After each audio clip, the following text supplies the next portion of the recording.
is that? Happy birthday to you. Happy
birthday to you. Happy birthday to you, Maria. Happy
birthday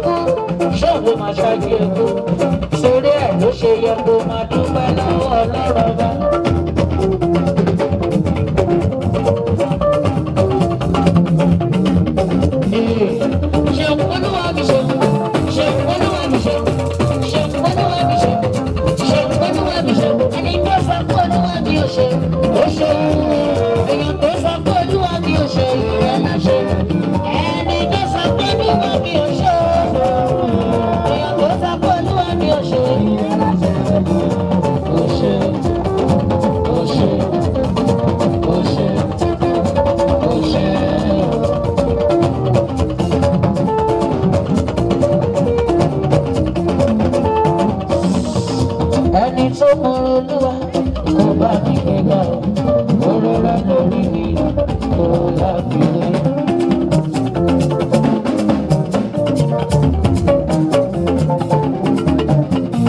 Thank you so much for watching our videos. And importantly, you need to subscribe because we drop videos almost every day. Any events going on in Nigeria, Bua TV is always the first to get there. So you just need to subscribe unless you'll be missing out. And if you have a big show coming up, any event, you can call us, we're going to come. If any event just take place or you heard something, just go on YouTube, search for Bua TV. You see there, we are always there, we are everywhere. Importantly, don't forget, just subscribe. And how to subscribe is so simple. There's a circle here written Bua TV. Click on it, you see a subscribe button. Click on the subscribe button. That's all.